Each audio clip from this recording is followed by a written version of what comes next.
but you're no longer on probation or parole, you have the right to register to vote.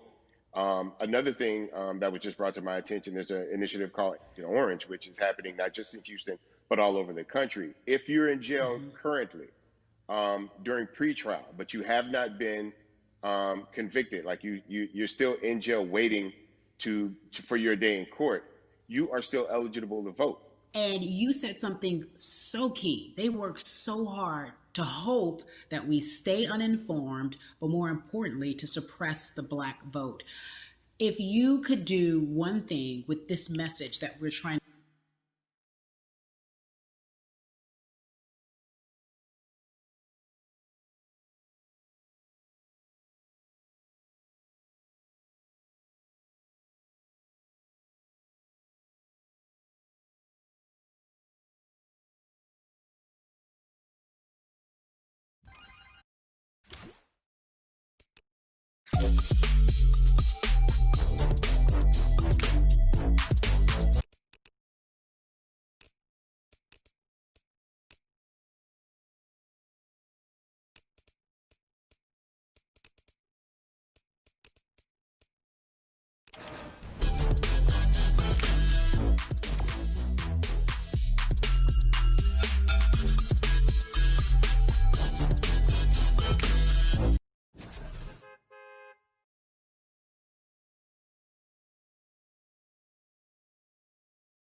Everywhere you turn, you were constantly hit upside the head with this message. You see in the interaction that this man did nothing to deserve what happened.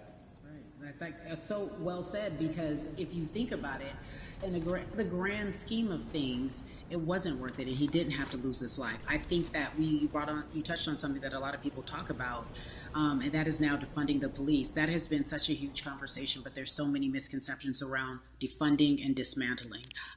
If you will, educate the audience. All right, so most people, when they hear the term defund the police, they tend to think of, oh, they're going to take away our police department. Nothing could be further from the point. Defunding the police means that in certain communities, even Houston, take for example, we had over $1 billion allocated to our police force. Now, what is that money being used for? Some of that money tends to be allocated towards riot shields, right? Pepper spray, right? That kind of thing.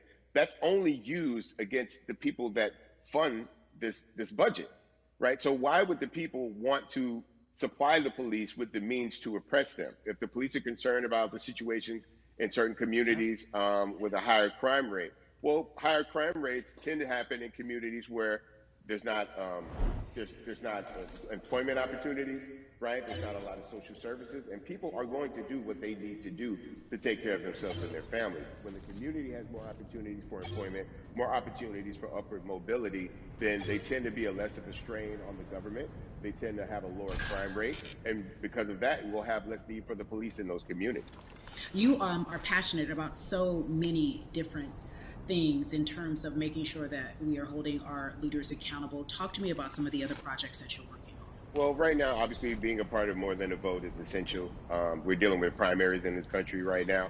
And we just want to educate people. We want to inform people because people are tired, they're angry, they're concerned, and they want information and they want action. And so we want to make sure that we give them the right information and lead them in the right direction. And we thank the people that do not look like us for standing with us right now, because it's very Amen. important that people who aren't black be involved, because if black people could have gotten rid of racism, we would have done it hundreds of years ago. And so I'm trying to use my voice and my platform just to let people know that if they feel like I do, there's a number of places they can go to enact change in their community. People need to know about how their city council runs. They need to know that they have the ability to speak when city council meets, to let them know that that's not the way that they feel their city needs to be run. Those are not the places that they feel the money of their And community needs to be allocated. And Bubby, even a step further, they can run for office in their local community. They can run for positions. Like, people act like they leave it up to somebody else. If you're upset, it's not hard to get on the school board. It's not hard to be a part of the city council. It really isn't. And depending on how small your town is, you could be a mayor. It's the power is with the people, and we need to just know that that's happening. Absolutely. And it's always been with the people. You know, if you look at Trayvon Martin's mother, Sabrina Fulton, right? She felt that there was a system of racism and a system of oppression that led to her son's death. And so what did she do? She ran for city council and she was elected to city council. Our own former president, 44, Barack Obama, right? Started in the community as an activist, ran for an elected position, became senator, ran for another elected position and became president of the United States. So don't think that you can't make a difference. You know what I'm saying? You don't need a lot of money. You don't need a lot of power. Your voice is enough to make a difference.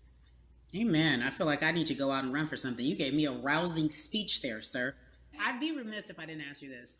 When I talk to my brothers, I have to ask you, as a black man, how are you doing? Are you okay? I'm good. I'm good. I have a very strong relationship with God, so prayer definitely works for me. I have children and grandchildren who are watching me, who are encouraged by what I do, and they're proud of me right now, you know, and that's really what matters, you know. The change starts at home, you know, so as long as you have a support system that believes in what you're doing and supports you in what you're doing, you have everything you need to go out there and fight the good fight. And for those that don't, there's a community of people here to help you. So you can go to places like morethanavote.org. There are many different places that will encourage you, inform you, and they will put you with groups of people that feel like you, that are ready to take action. So no one has to go about this alone if they want to do it. Yeah, yeah, we're stronger together. People have been saying it, but that has much more meaning now that we are in our movement, not just this moment. Bumby, it has been an education, always a pleasure. Thank you so much. I appreciate you. Keep fighting the good fight. Keep up the good fight.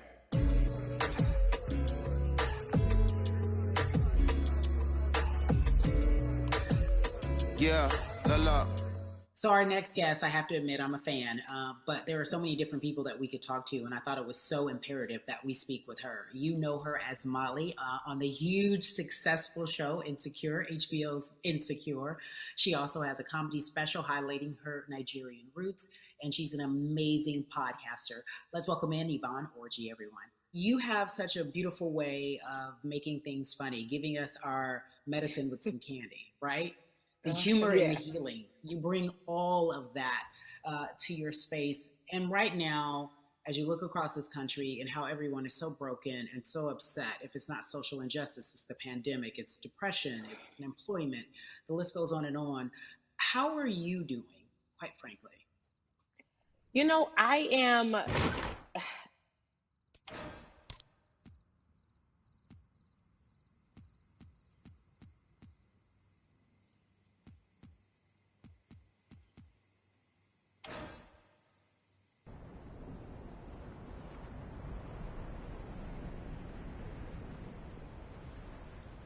Other people when it comes to timeouts, because everyone else is out playing at recess, and we're still in the principal's office hoping and wishing we can come out. But I think that if we settle into the timeout and really learn the lesson that we're supposed to learn from this season, I think we'll emerge better. We'll learn how to play well with others in more ways than one. And so personally for me, I'm taking this time to learn me in a new way. I feel like I'm being ushered into a new season, and I'm getting still, because sometimes the busy Tem alguém confounds aí? the work that we're supposed to actually be doing. You know, we're busy doing other stuff, but we got work that we need to do on the inside. And I'm like, I'm leaning into it. I'm like, dang, I thought I thought I was gonna be able to rest like everybody else. And God's like, nah, we got work to do. You know what? And I think that's what everybody is saying about 2020. It's demanding that we be better. And you said it's a global timeout. What do you mean by that? Yeah, it's like everyone sit down, be humble, to quote the great prophet Kendrick Lamar.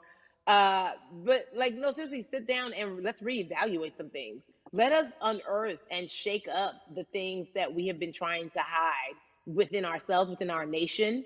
I think America is going through an unraveling right now, a much needed, a much necessary one. And I think all eyes on us, right? There is no, oh, I was on the subway for an hour, so I didn't miss that thing that happened. No, everybody was home. Everybody, was watching when George Floyd died, and everybody, no one could hide it. Everyone was watching when Amy Cooper called the cops. Like, this is a time where it's like, oh, we can't pretend it away. We can't excuse it away. No, no, no, no, no. It's a global timeout. Sit down, watch, and let's learn. And globally, it's like, hey, we were going business as usual, but it ain't usual no more. Like that's old. Anytime change occurs, it's very uncomfortable. And so right now we're sitting with we're getting we're getting comfortable with the uncomfortable. The minorities, we've been comfortable with being uncomfortable, because that to me explains just the existence for whatever we want to do, how we break into our careers, how we live our lives, how we find ourselves one of the few or one of the first. And that's a lonely road. When you look at, and when you talk about this global timeout, everybody had to pay attention to Amy Cooper. Everyone had to pay attention to George Floyd. How is that helping us as a people, as a country, during our global timeout? I think, well, one, we're not minorities, Carrie. You already know it. It's like these labels that they put on us. It's like the same way of saying like black on black violence. Also, there's no white on white violence. It's branding. Yeah, right. It's all branding. Yeah, you're right. It's like white people kill white people every single day. So no, there is no black on black violence. And if you say black on black violence, well then let's brand white on white violence. Like, I watch Investigation Discovery. Ain't too many of us been featured. So, I just even like, but to answer your question, what does that do? I think what everyone expected is what has happened in the past when the world was still open, right? In that, okay, you had everyone, from Trayvon Martin to Castillo to Sandra Bland, you had all of these lives lost, and Black people made some noise. We rioted, we got out in the streets, we started the Black Lives Matter movement, all of those things. And then white people kind of just like, oh, let's give them something. And then it's just like, is it over? It's like Oscar so black. Okay, good. We gave some Oscars. Are we good now? Like, are we even? And it's now it's just like, oh no, no, no, no, no. This is not about like a band-aid. It's like, yo, we might have to amputate the leg a little bit, but it's all right, because by amputating the leg, we're gonna save the body. And so I think that's what's happening now. Like, America is realizing, like, oh, Black people aren't just making a little bit of noise. Like, the protests are still out. The conversations are still being had. The change is still being demanded. And I think they're seeing, oh, this is not going no way. And no, it's not, because we need systematic change. What a beautiful way to explore what is happening and describe our country. We might have to amputate the leg, but that's to save the body. That's what's happening right now. That's beautiful, Yvonne. And to that end, I have to ask you this, because the way that we do that, we use our voice. And our voice right now in this world, in this country, is our vote. And everyone talks about voting and how important it is, but I feel like more than ever, we understand that it's not just about voting every 4 years for the man in office. It's about your local elections. It's about the mayor. It is about the district attorney, the people who have the power to bring charges against police if police brutality is an issue in your community. If you care about your school district, you can run for the school board. I ask this of you, right? Your parents are from Nigeria. You are Nigerian. You talk about that very lovingly. What does voting mean for you? I think voting is power. I remember, I became a naturalized citizen back in the 90s, when, because I was still a minor, my mom naturalized, and so we were able to do it under her. And just even that power of like, we are American citizens, and all the access that we have by being citizens, one of those accesses and those access to power being voting, it's a big deal. It's a big deal, because not only are we do we have the opportunity to be in this country, but now we can be of the country. We can be of the systems. We can be of the rules. We can be of what it actually affords. But I think going back to your earlier comment about just the setup of systems, I think we are done a disservice, either it's schools or whatever it is. And I'm not putting teachers on blast. I think teachers do a phenomenal job, but for some reason, we do not, and give them all the raises. I know too many parents who are like, this child of mine, I do love them, but hey, where can I drop them off? And I do think that there's a disservice done because, again, when we talk about them, to your point, we talk about every 4 years. It's important to vote for the presidency. We don't realize, like, oh, snap, we actually can vote about, like, how much our libraries get. It's like small things like that, but they make a big difference. When you think of voter suppression in this country, what does it look like for you? It's the systems. When we talk about voter suppression, we also talk about systematic racism, right? It's all the systems that set up. And we've normalized, okay, maybe your job will give you a half day, or maybe, you'll be able to get this luxury. It shouldn't be a luxury. It should be built into the system. It should be built into the fabric of how we vote. But maybe you'll be able to get this luxury in order to enable you to go vote. Think about everything disenfranchised, marginalized Black person has to endure in a day. So in a day, you need to get to work. If something happens to your car, if something happens to your child care, if something happens to, there's so many factors along the way that can send you into a tailspin as an American. And then you add on as a person of color. If you're just trying to get to vote and you already have to go through all of these hurdles and hoops in your everyday life, imagine the one day when your voice really is supposed to matter the most in this country, but then you also see all the times that you tried to have your voice matter, and then it's been shut down, repressed, told it doesn't matter, and then you're kind of like, what's the point? How do we keep hope though? If I'm watching this right now, how do we as a people stay hopeful? How do we believe in the promise that these quote unquote forefathers have given us? Because have you met Black people? By default, like hope is infused in our DNA. Like, you know what I'm saying? Like if we haven't been broken now through, be it through slavery, through capitalism, give it to me, colonization, through segregation, right. Through, I mean, listen, the history of Black people in this country is, at one point, we were 3/5 the people. Mm-hmm. That was a written law. And look at us now. We are whole. We are Black girl magic. We are Black boy joy. We are, what I'm saying? What I think about in terms of giving us hope, right? We're making a lot of people nervous right now, Carrie. We're making a lot of people nervous right now because they're like, dang, we put all these obstacles in their way, and these jokers are resilient. But that should give us hope. That should give us hope that, like, we can't stop, won't stop. I mean, I went to the school of Diddy, you know what I'm saying? Hashtag, Harlem shaking it right now. Can't stop, won't stop. And I think that's our motto. We can't stop voting and we won't stop voting. We can't stop marching and we won't stop marching. We can't stop thriving and we won't stop thriving. To that end, because you led me directly there, I've been asking everyone who's appeared on this platform, what does activism look like? And I feel like back in the day, we had an idea. Yes, it is marching. Yes, it is protesting. Yes, it is speaking out against things that we feel are not right or unjust. But talk to me about what activism looks like for Yvonne Orji. Listen, activism, I think the beauty of activism is that it has many faces, right? You're going to have the people on the front lines. Like, you know what? Martin Luther King marched, but there were a lot of women who were in the homes like, hey, BT Dubs, when they come back, this is how we support all the people who are marching on the front lines. And we're going to be here doing what we know to do best here. And you know what? Somebody needs to bail them out of jail so now we need to be in the community, getting money or whatever it is. So it's like everybody has a position to play. And so play your position like a shortstop, bruh. So whoever you are and whatever you do, play your position. So activism could look like, you know what? I'm not the one that's built to be on the front line, but you know what? My pockets go deep. So I'm going to support the people on the front line. I'm a comedian. Black joy is a form of activism. There's always a call for entertainers or celebrities that have the platform to do something. Why aren't you speaking out? I'm not a believer in thinking that it's mandatory. Like you said, everyone can be an activist and be activated in different ways. But talk to me about the connection. Talk to me about the marginalization in your world and how you feel like it even inspires you to say more and use your platform to do more.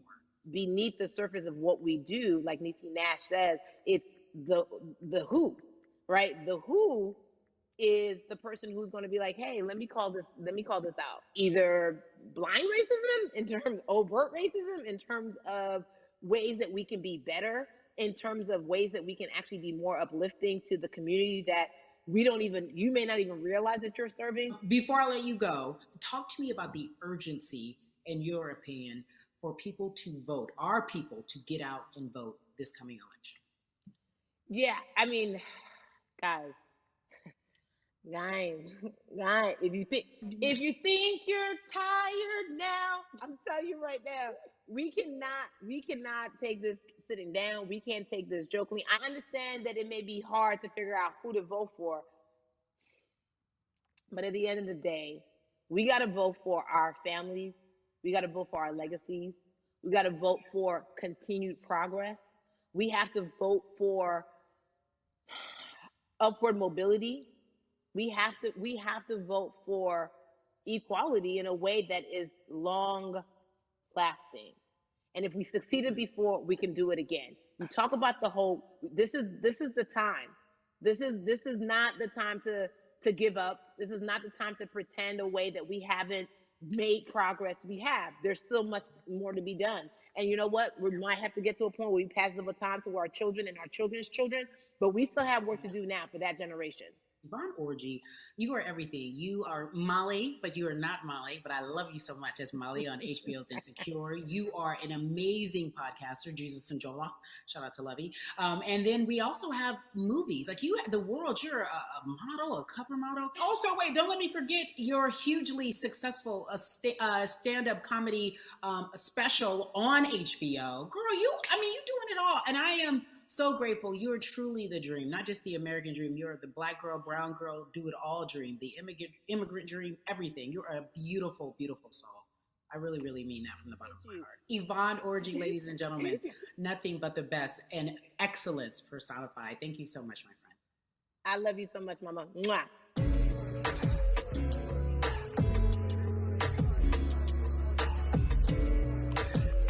Yeah, la la. So Atlanta has been one of the hotbeds in terms of political unrest and social injustice. We've seen so much happen in that city, and we've also seen so much come from that city, including one of our very own founding fathers of the civil rights movement, and that's Martin Luther King Jr. But right now, we want to welcome in someone who has used his platform to talk about voting, to talk about racial injustice, and how he's trying to help. Atlanta's very own Russ joins us now on We the People. Russ, I'm not going to fan out and tell you what some of my favorite songs were that I listened to repeat on yours. We're going to get to the topic at hand. So amazing. We got to talk about, recently you did an interview where you shared your outlook on culture and music. And you also were very candid about the fact that you have a privilege and that it's necessary for you to give back. Tell everybody about what that means.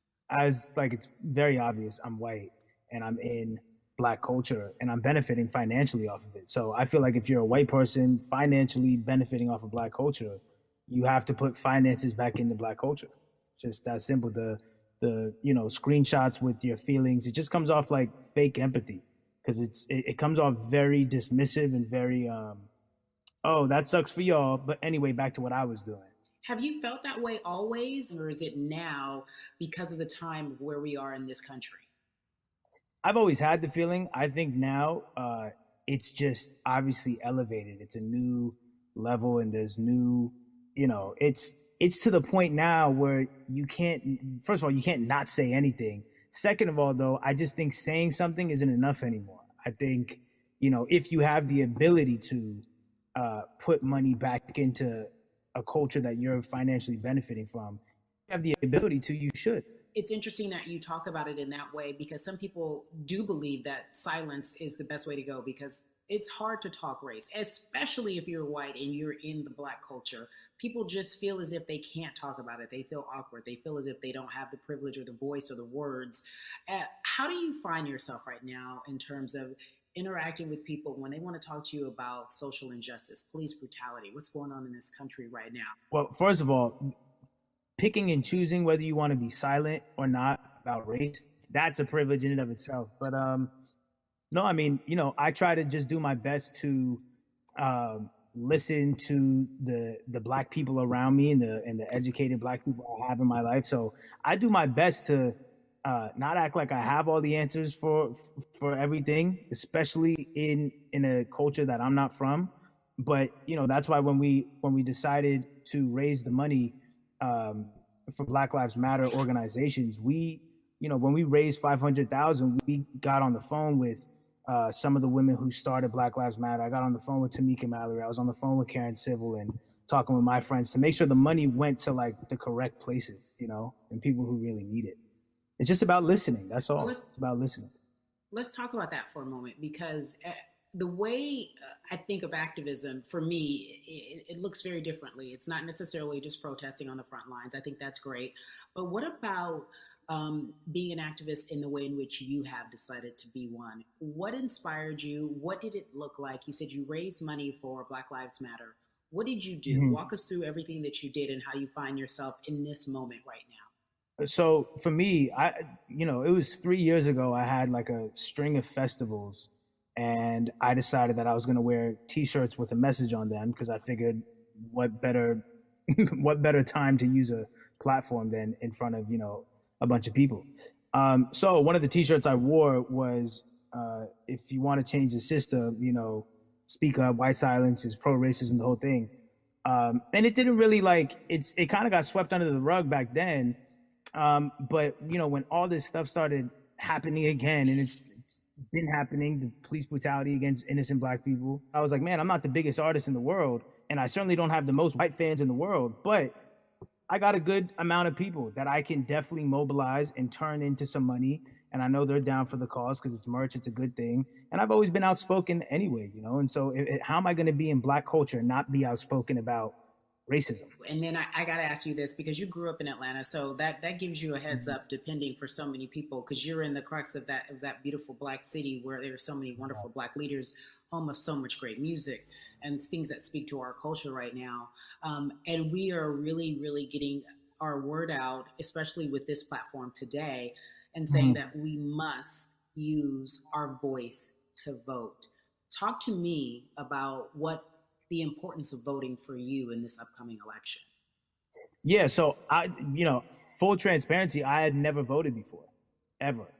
And because, I was one of those people who was like, my vote doesn't matter. And, and I don't know, maybe it's because I was younger, maybe it's because I really thought that, or I don't know, but I just think that it's got to, now this is a bit of a privilege to say it's got to a breaking point for me, because obviously it's been past the breaking point for Black people. But I think that as a whole, the young people need to get out and vote, because we're the ones that never show up.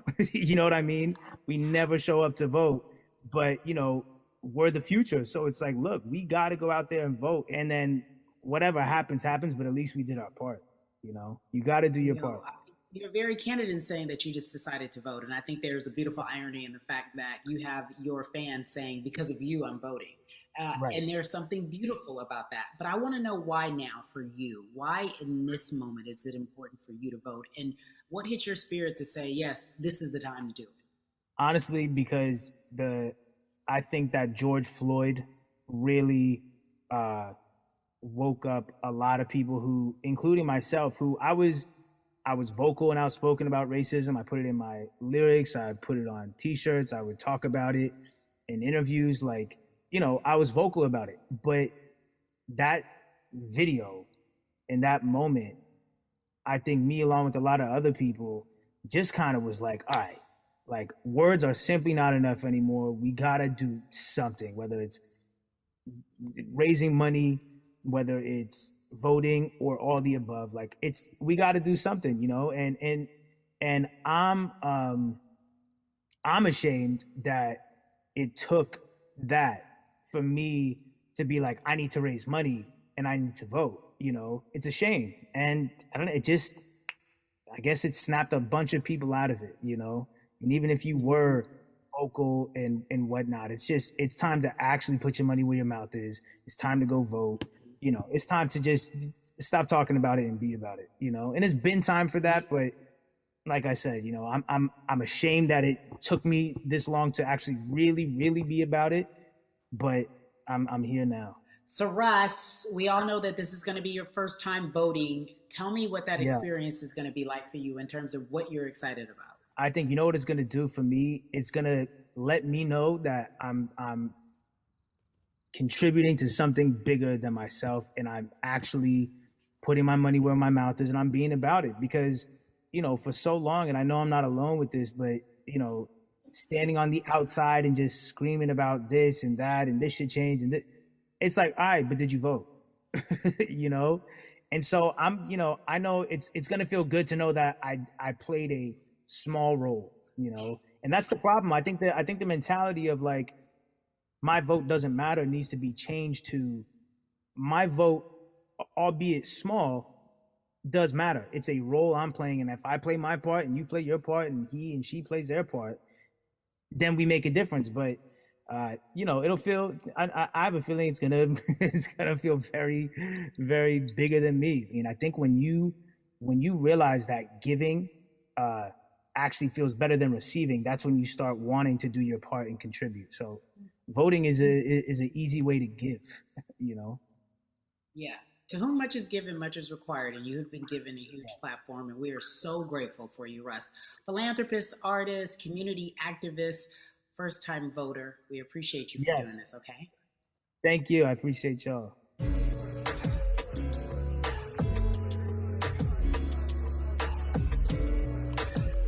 Yeah, la la. So cities like Atlanta and Chicago have been at the forefront of the discussions, especially now in this country when we're talking about COVID-19 and systemic racism, as well as police brutality and what we can do in this country. Again, we're continuing our conversation, letting you know that your voice is your vote and your vote is your voice. We can change where we are in this country. Currently, I'd like to welcome in Chicago Cubs right fielder Jason Hayward. I appreciate you. I brought in Atlanta and Chicago because I know you grew up in the metropolitan area of Atlanta, more specifically McDonough, let's be technical.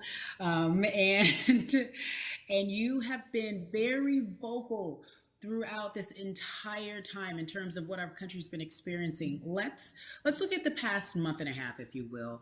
What has been the hardest thing for you to deal with? The hardest thing for me to deal with, Carrie, this last month has just been going from the virus shutting everything down to us being called to action. We've had multiple police brutality situations. We've had people protesting, wanting to get the message out. But I really realized that I need to be a part of the positive message and make sure that doesn't get lost in all the chaos going on, for people to actually hear from a reasonable, respectable person who cares about everyone involved. A reasonable, respectable person who cares about everyone involved, which leads us to More Than a Vote. It is a beautiful collective of Black athletes and artists. You are a part of that. Talk to me about why that's important for you right now and this be a part of that collective. To me personally, it's important to be a part of that because I've somewhat used baseball and my craft as an excuse to not get more involved in voting. But I can't any longer use baseball and work as an excuse not to get educated, and not also to show people, like, at any moment in time, any walk of life, we can make a difference. So tell me in your words, what does activism look like for you? In my words, it looks like LeBron James, the biggest athlete right now on the planet, speaking up and breaking the ice for everyone. But I think for the first time, people see and hear from us. So now we have white teammates, we have other people speaking up and realizing, okay, like, this is how we go about doing this. And to me right now, social media, athletes speaking up, entertainers speaking up, like we're trying to do with More Than a Vote. You said something I thought was so key, because covering sports for so long, I know that it's tough for Black players specifically in Major League Baseball to talk about how they feel. Adam Jones did it in a very eloquent way early on, but there are very few that are vocal. You said you all were afraid. Why use that word, and why were you afraid? You was afraid because in 2019 there were 68 of us total, and there are 38 teams. There's 25-man roster on each team. There's a 40-man roster, which is on each team as well. And there aren't many of us. So we're outnumbered in that sense, but not always in a negative way when it comes to our teammates and our clubhouses. But to get to this point, you have to move a certain way. You got to be careful what you say. You can't ruffle feathers. You can't come off in any way. Much like other black entertainers, much like yourself, probably having to live through life every day. But to get to the highest level, you got to button up. You got to be seen and not heard. So baseball is, like I said, it was time for us to try and speak up and make a difference and show it's okay to do so because we can't be quiet any longer. That is a button up, be quiet, be seen but not heard. That is an expression that a lot of Black folks can relate to in whatever aspect of professionalism that they experience, especially if they don't work for themselves. They just feel that. That is also a socialization that we have as Black folks, especially like you said, if you want to get to the higher level. And for so long, I felt it bubbling right underneath the surface that so many of us who were in whatever positions we were, who had platforms, were tired of pretending and looking the other way and spending so much time making others comfortable while we were uncomfortable. Do you feel that this is the type of movement that is sustainable, or is it just for a time? No, it takes everyone joining in on the conversation. And right now, I feel like more than ever, there is little things as possible to distract from bigger issues. And we saw on draft day, we saw our president, Theo Epstein, holding up the sign saying Black Lives Matter and wanting to include the rest of MLB in that. But now we're having those conversations as well. So I definitely think this is sustainable. And it's not always just going to be the popular thing to do. This is something that people want to get right because they know we care. Jason, you said you think it's sustainable, that what you're seeing, especially with your colleagues in baseball, that this can be something where you're feeling more comfortable, feeling more safe to share how you feel about social injustice and police brutality. What are you doing right now in this moment with your platform to help change how we look at voting and how to educate the culture and the community about voting? Well, first, what I'm doing, Carrie, is joining up with More Than a Vote and joining up with other athletes and entertainers to get that message out and use our platform in that sense as a group, and try to create a brand with this to make it something that's not just about the election coming, make sure that it's about people getting educated for years to come and figure out where to vote and how to vote. We've got people in different areas that cover different demographics and influence different areas of people. And as a baseball player, as a Black baseball player, I feel like now, like we talked about, is finding the time to show people that you can use your voice in this profession. You don't have to be afraid. And to me, that can help a kid growing up. He can see me, he can see other guys that were in the video we posted saying, hey, this is what they're standing for. They're speaking up for these things, and it's okay to want to play baseball. It's not lame. It's not something I have to be as afraid of as I was before. So I feel like that's my role in this. I have a younger brother as well. He's 24. He also plays baseball. So I've got to lead by example. I can't just always, come up with a good answer that sounds good on TV when I get asked a question on, what do we need to do to make changes. I'm joining up here to make sure that I take action and get educated myself. For one, so many people, I feel like in Atlanta, they're on the move. Or when you want to try to make a vote and try and cast your vote, you have to do it by mail. You have to sign up for the absentee ballot. Then you have to get another ballot in return. They have to send it back to you. Well, for me personally, they didn't send that back until it was too late, right? We didn't get it in the mail to the address that's an Atlanta address at my parents' house. We didn't get that in the mail until it was too late. And then from other friends and family that are still in Georgia right now, I just hear about them being held in lines too long and trying to get off work. And we know how it is for any family, but let alone a Black family in a city or in the suburbs trying to take care of their family and trying to provide for them. You try to get off work, and then you're like, wait a minute, you start looking at the clock. It's like, oh, this is not going to happen today, right? And so I saw, Mayor Keisha Bottoms, reach out via social media to people and say, hey, I'm going to address these issues right now. I need y'all to stay in line to cast your votes. Keep hanging in there. So to me in Georgia, that's what that looks like. Well, it's interesting that you even bring that up because there have been all these images, specifically from Georgia, because that's such a battleground, where you see people, especially when it came to the primaries, doing whatever it takes. And this is real life voter suppression that you're talking about. It's been happening for decades. It's not fake. What you're saying, these examples of sending you your ballot too late after the fact or shutting down the polls at 6 o'clock while people still are in line, that's a real life issue. There needs to be some type of change. And I think that what we're doing right now is fair. But the idea of voter suppression, do you think that that is well known, especially with folks, within the generation, your generation? I think it's known in our communities, right? I don't think it's spoke on enough. I don't think there's been enough light drawn to it. Bring it to light. Let people hear about it. Let people learn about what that looks like, and get more people to say, okay, look, like this is going to happen. We have to expect this, and we can no longer make the excuse. We can't say they didn't warn us. Jason, everybody knows, or it feels as if everyone knows, that the time is now. America's paying attention to us. We have their eyes. We have their ears. If you look toward the future, what are you most excited about in terms of seeing a change? I'm excited about how fast the word is traveling. The word is being spread right now. The biggest athletes, the biggest icons, biggest entertainers are doing their part, but I'm also seeing people out there on the streets doing their part. When so many things got lost, could have very easily got in the commotion when it came to protests, and you saw rioting, you saw looting. People still stood their ground, and people still went out there and said, look, we're doing this for the right reasons. We're going to come together. We're going to use drones. We're going to use social medias. I feel like this is a new wave of getting things done the right way and just spreading the message. You're right about that. And you're right. People are spreading the word unapologetically. We out here. We doubling down. Thank you so much. I appreciate you. Right.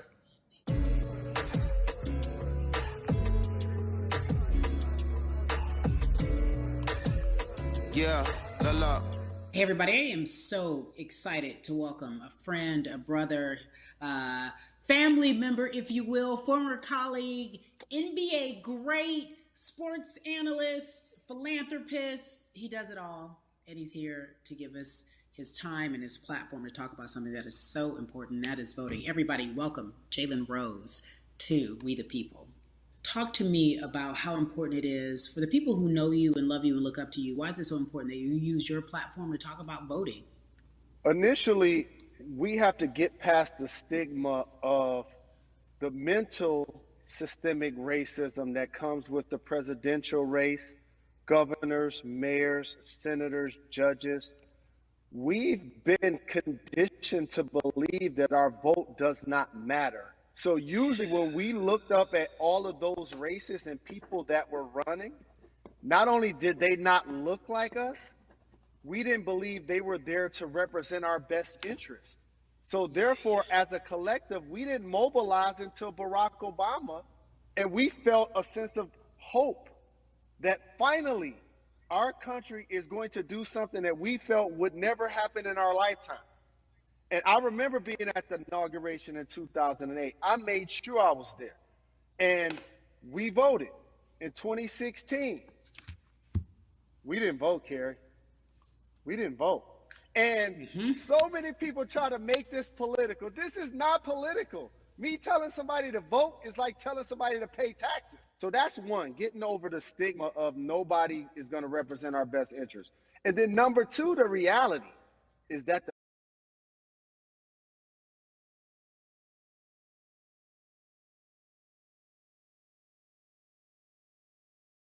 that's actually what took place in 2016. The Electoral College chose the president. And if you put all of their pictures up, I'm pretty sure they look a lot more like each other than they look like you and I. How about that? And then the third thing, especially in urban environments, oh man, they create barriers for us, Carrie. It's like you got to jump over the fence, you got to run past the dog, you got to jump on the hood of the car. The lines is 5 hours long. You get up to the poll and they don't work. Elderly people working in the city, while they got the young people who understand technology working in the suburbs. Like, these are all systematic things that try to discourage us from voting. And then finally, we don't have a day off to vote. We need to work. So we don't get a day off. It's going to be a full day. and I got to work to pay my bills. So you know what I'm going to do? I'm going to mail in vote. And you know what you want people to realize? That counts too. So your vote will be counted if you're able to mail it in. So those are a few things that I hope that we can do and mobilize. And shout to LeBron and his team. Shout to you and everybody involved. We will make a difference. Well, let's talk about more than a vote. There is a Black collective of athletes, of artists coming together and saying voter suppression is a real deal, especially in the Black community. When you just talked about, I got to work, so I can't go vote. And then when we do get in the booth, just in case we don't have to work, do we know who we're voting for? Not only do we have to vote, we got to be educated. And it's not always even about the man who's in office or the woman who's in office for president. It's about your local elections. It's about the people who are your DAs, your state DAs, like the people who actually make change in your community, who will change police brutality, who will make sure that your community is taken care of, who will defund police and hope that they can help you in stopping police brutality. So talk to me about why you decided to be a part of More Than a Vote and what it actually means. Well, it means a lot to be involved with such an impressive collective, as you mentioned. And I said this multiple times, and I know it can be uncomfortable when I say it, but a lot of times we have to get to the root of the issue before we find a solution. And the quote was, I wish America loved Black people as much as it loves Black culture. And this collective, by the way, represents in a lot of ways what's encouraging, but also sometimes disappointing about our role as Black people in America. Because we were brought here as labor and to entertain. And we use those vehicles to get paid and move to the suburbs and be the idols of white kids. And so now that we have this collective, I would say sports and entertainment represent the most powerful group of Black men in the United States. I'm talking about money, power, celebrity, the ability to mobilize, community involvement, their leadership, their intellect.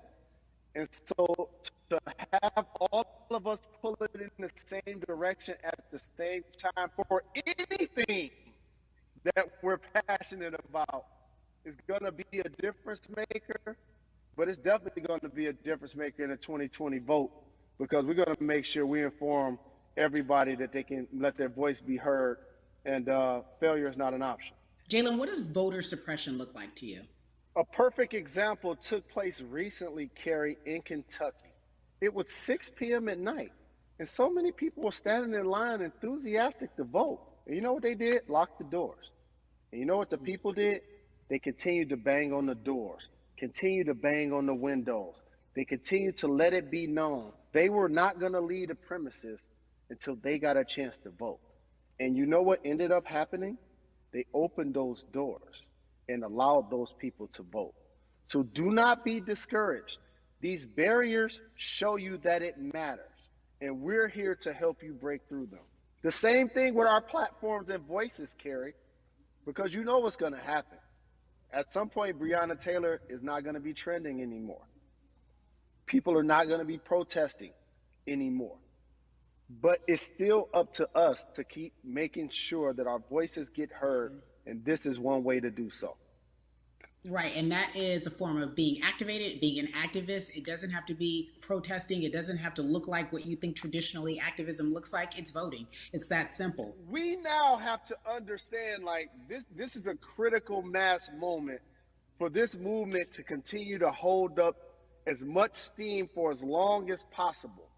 And that's what this collection is going to hopefully allow for that situation to happen. Jalen, in today's age of technology, it should be easier to vote. No doubt. It's like we call these devices smartphones, but yet I can't vote from it. All of the things that we do in our lives are in our phones. All of these barriers are things that people will need to overcome in order to create a level of enthusiasm to vote. And again, this is not political. It's your right to do so. And there's so many times where you feel like somebody may have gotten done unjustly in your community. Pay attention to who the judges are, who's running for Senate, mayor, governor. Pay attention who's running for president. And let's make sure in 2020 we make a difference. Why is more than a vote so important and invaluable in our community right now?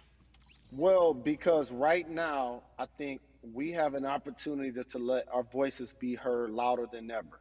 Anytime you see the mobilization of white kids holding Black Lives Matter signs, that means there's a breakthrough. Now, what happens with that breakthrough is the next step. You're going to look down in your email, Carrie, you're going to see all of these companies telling you how they're going to work on their diversity, how they're looking themselves in the mirror. They need to make change, just like in sports, right? You look on the field and on the court, all those black players. Further you get up, it's like altitude or a ladder. It gets thinner and thinner. And so a lot of people talk about the system being broken. I hate to remind people that it's not broken. It was built this way. And one of our ways to help change the system is to vote. So that's why more than a vote is so very important, so we can make sure everybody participates and gives themselves an opportunity to let their voice be heard. I think it's interesting because you talked about Black men being very powerful in the U.S. if they're athletes and entertainers, because for so long those have been the only avenues traditionally to create wealth. The NBA season comes back. What are your feelings on the season coming back in the midst of everything that is happening? I think you'll see players challenging the establishment more. You're going to see them saying, okay, if you have all of these marketing and promotional deals, how many of them are with minorities? How many people are you employing, NBA? What about certain teams? Who do you have as a minority owner? Or what about the candidates that you have for positions of power? NBA players have proven as blacks that they are now movers and shakers in the game. They're now the dog, not the tail. So if they decide not to play, some of the biggest social changes and conversations have taken place in sports that weren't during the game. Colin Kaepernick was before the game. The Ali Summit was a press conference. So they could mobilize if they chose to. But when and if you do play, challenge the league. Black Lives Matter on the jerseys. Continue to make sure that every time people are watching the game, they're also seeing the movement happen. Jalen, I appreciate you because you are always entertaining and informative at once. I really, truly am looking forward to the NBA season. Thank you for working with More Than a Vote because your voice, your platform, all of it is needed, my friend. Be safe, okay? Yes, ma'am. I love and appreciate you. One call away always. Thank you. Love you, brother. Love you too. Every conversation that we had today, I hope was helpful for you. I am so grateful to everyone who came on with me to talk about what's going on in our culture and how we need to change. Huge shout out to Jalen Rose, Bun B, Jason Hayward, Yvonne Orgy, and Russ. Their words were inspiring, but also important and invaluable. I hope your phone is full with all the information that we've been able to place in front of you. Again, you need to check out these resources because they are so important because we want you to vote. That is your voice. It is important. We, the people, want you to vote. So go to morethanavote.org, fairfight.com, and whenweallvote.org. Again, thank you so much for joining us and paying attention because this message, again, is invaluable. I'm Carrie Champion for We the People.